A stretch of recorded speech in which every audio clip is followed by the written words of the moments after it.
Hey, so I'm not gonna post about school stuff or like my purpose stuff for a while because we don't talk about it.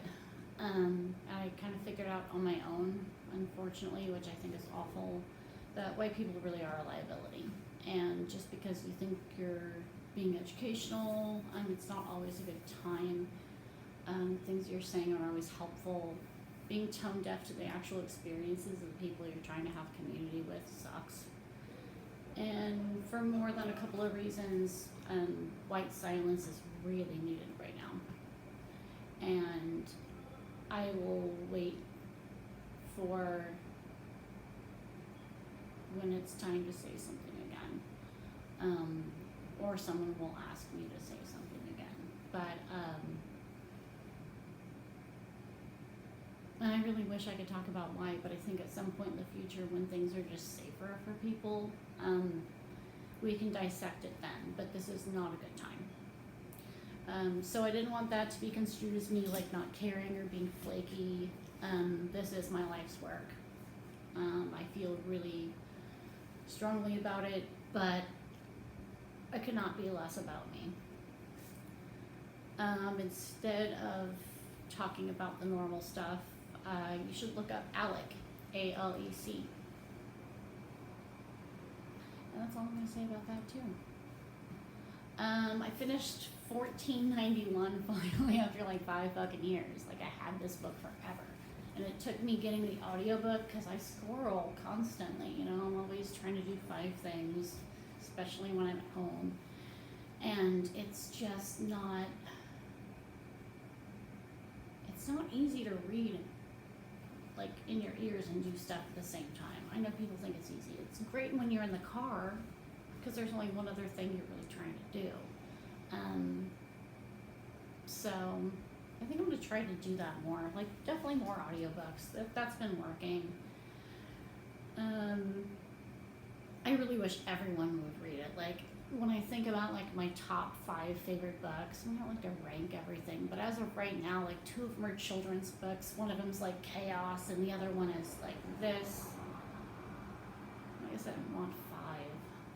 I guess Omnivore's Dilemma, maybe. I don't know, but it's definitely up there as things that like I will keep with me forever, and I'm sure I'll go over it again.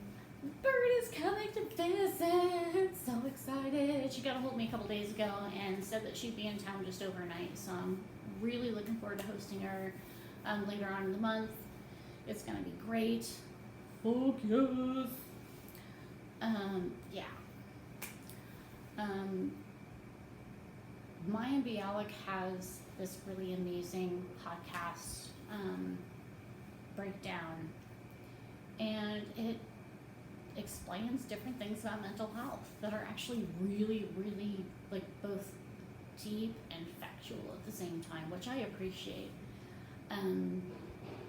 I like how holistic she wants to take things, and coming from the perspective of a neuroscientist, I really respect that a lot.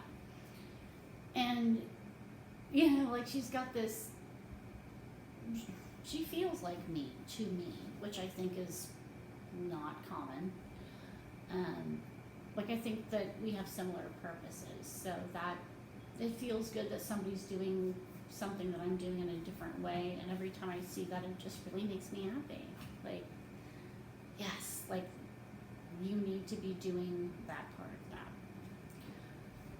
And she makes it like warm and lighthearted and entertaining, and it's not so heavy that it's going to traumatize anyone. Like I feel like she really understands how gentle one needs to be when explaining like this is normal and you're okay, but it also means that like if this doesn't feel good for you, then these are some things you can do.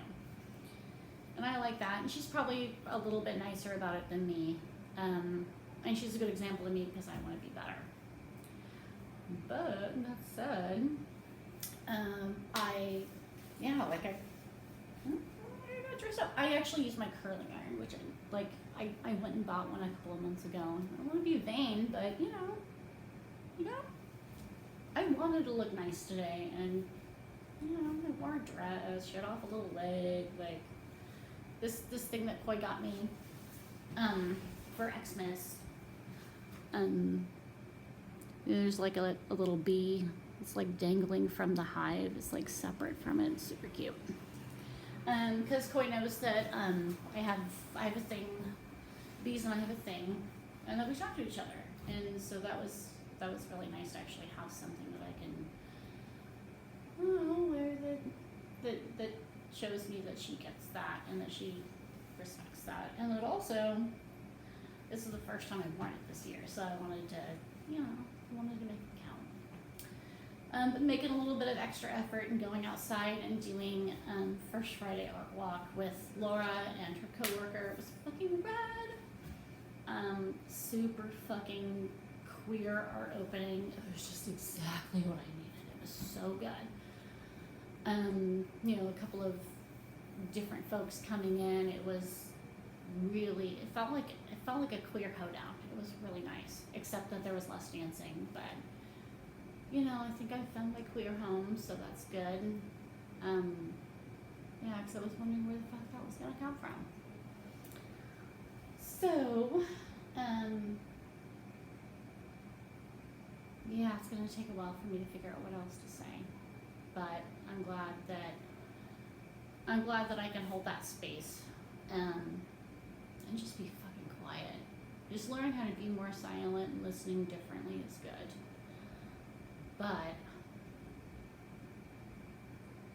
I want to do everything right now. I just have to like slow down and shut up and fucking listen. So that's one of the cool things about being up here. It hasn't really been that bad, and I feel like I'm really just unlearning and training and unlearning and untraining things that I didn't think were wrong before. But I'm a lot lighter, so that's good. And that tells me that that's, even if it wasn't evil, even if it wasn't terrible, it wasn't that awful, but it wasn't all that great for me, because if I'm that much lighter, then I didn't need it. So, I'm gonna get ready for bed. But, yeah, thanks for hanging out.